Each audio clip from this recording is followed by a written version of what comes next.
Enfin, je viens sur un dernier point qui me tient particulièrement à cœur, puisque vous avez sûrement entendu les propos qu'Emmanuel Macron a tenus sur Haïti et sur le fait que les Haïtiens seraient complètement cons. Je le dis parce que c'est un motif supplémentaire de demande de destitution du président de la République. Ce n'est pas la première fois que le président de la République se retrouve dans une position où il nous fait honte à l'international, où il méprise, comme il avait méprisé le président burkinabé, en demandant, lors d'une conférence de presse devant la presse nationale et mondiale, où était le président et s'il était parti réparer la clim. Eh bien, je le dis, il y en a marre d'un président de la République qui nous fait honte à l'international. Et non, monsieur Emmanuel Macron, les Haïtiens ne sont pas complètement cons. Ce sont des gens souvent admirables, qui font ce qu'ils peuvent et qui bien souvent doivent vivre à l'extérieur du pays et non à l'intérieur, où ils sont bloqués depuis longtemps. Alors, si vous connaissiez un peu l'histoire d'Haïti, monsieur Macron, vous sauriez que c'est le pays d'Antoine Firmin, où en 1885, il avait écrit un fameux essai qui s'appelait « De l'égalité des races humaines », qui répondait aux théories racistes bien répandues à l'époque, notamment aux théories racistes d'Arthur Gobineau et de son abject « Inégalité des races humaines ». Si vous connaissiez l'histoire, monsieur Macron, vous sauriez que Haïti est le pays de grands écrivains, comme Jacques Roumain, comme Jacques-Stéphane Alexis. C'est aussi le pays aujourd'hui de Yannick Lahens, d'Edwige Danticat, de l'économiste et femme politique Michel Pierre-Louis, des écrivains Lionel Trouillot, Louis-Philippe d'Alembert, entre autres illustres personnages. Mais Haïti, c'est avant tout le pays des peuples opprimés. Et il faut vous rappeler, monsieur Emmanuel Macron peut-être, que Haïti a complété la liberté universelle en menant les plus longs combats pour l'abolition de l'esclavage des Noirs. C'est le premier pays de l'antiracisme politique, fondé maintenant depuis plus de 220 ans, le 1er janvier 1804. Et lorsque Emmanuel Macron dit que les Haïtiens sont responsables de leur situation, il ferait mieux de se rappeler que c'est nous, monsieur Macron, c'est vous et l'ensemble de ceux qui portent l'impérialisme américain qui a fait payer, qui font payer encore à ce peuple un lourd tribut pour avoir consacré la libération universelle des Noirs. Non, les Haïtiens ne sont pas cons et Haïti a été pendant très longtemps le laboratoire du pire. En 1825, soit 21 ans après son indépendance, Charles X de France avait tordu le bras du président haïtien de l'époque, Pierre Boyer, et lui avait fait signer une dette faramineuse.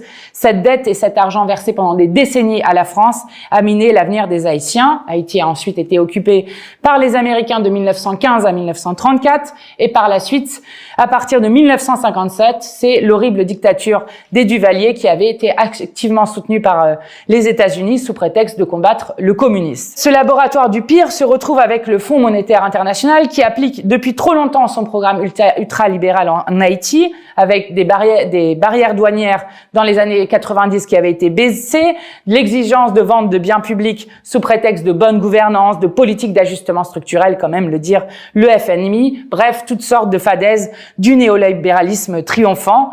Haïti a été le laboratoire de tout cela. Et pour finir, je veux dire, monsieur Macron, qu'il faut quand même se demander d'où viennent les armes, puisque, à ce que je sache, les Haïtiens n'en fabriquent pas. D'où viennent donc les cartouches consommées par les chefs de gang, si ce n'est du marché capitaliste et libéral des États-Unis?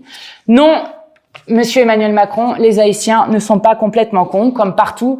Les peuples en lutte, et plus que la plupart des autres peuples, ils sont victimes d'un ordre impérialiste, frappés d'inégalités chroniques depuis bien trop longtemps, victimes du non-partage des richesses, et d'un néolibéralisme que vous forcez ce pays à avaler depuis trop longtemps. Les membres du gang aujourd'hui à Haïti sont les enfants de la rue d'hier, à cause de la faillite de l'État que le libéralisme triomphant a trop longtemps démantelé.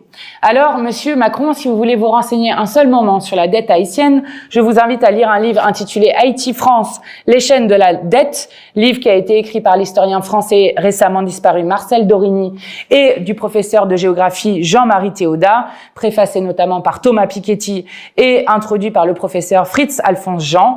Haïti-France, les chaînes de la dette. Sinon, vous pouvez aussi découvrir les écrivains haïtiens. Je vous conseille notamment l'anthologie de la poésie haïtienne parue en 2015 aux éditions du Seuil. Et Haïti, je crois, monsieur le président, devrait cesser d'être le laboratoire du pire.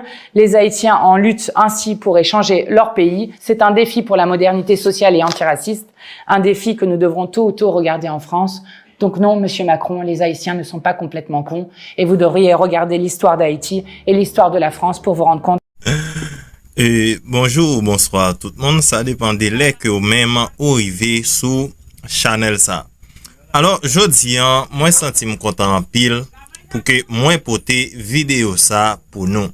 Dame ça n'a regardé an, lycée un député en France. Mais député ça et li saute laver moral Macron dans parlement français, mesdames et messieurs. Gens que nous t'attendez tout à l'heure. Dame si c'est moi qui t'ai dit en créole, Macron t'es capable de comprendre. Si c'est moi qui t'ai dit en créole, gon série de monde qui t'es capable pas comprendre. Mais jodi an, Macron comprend très bien que gang qui en Haïti yo joine support international puisque député en lui-même li fait ouais clair que zam yo pas sorti en Haïti parce que Haïti n'a pas fabriqué zam. Député a font bel râler sur sujet ça.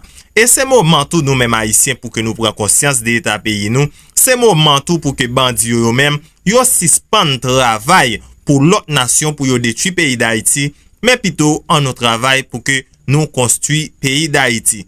Mesdames et messieurs, c'est avec ou même quel que soit côté yo capable de contribuer.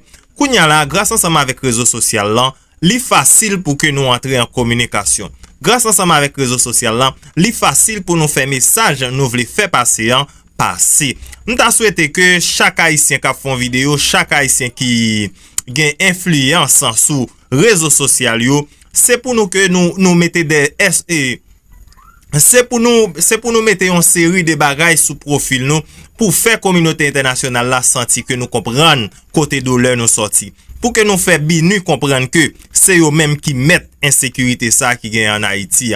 Pour que nous faire ONU, OEA, ambassade des États-Unis d'Amérique qui situe en Haïti, ambassade de la France, le Canada, c'est eux même qui nourri chaos ça qui gagne en Haïti.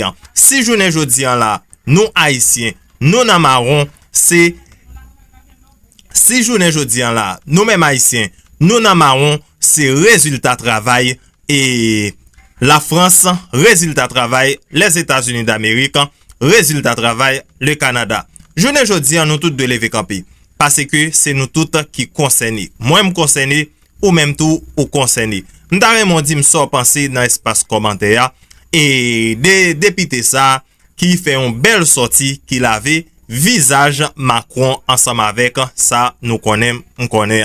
Merci en pile, à la prochaine pour une autre vidéo. Dame ça lirele, dame ça c'est Mathilde Pano. Journée jodi là, nous gant pile bagay que nous capable faire si nous voulons. Nous gant pile bagay que nous capable faire si nous voulons.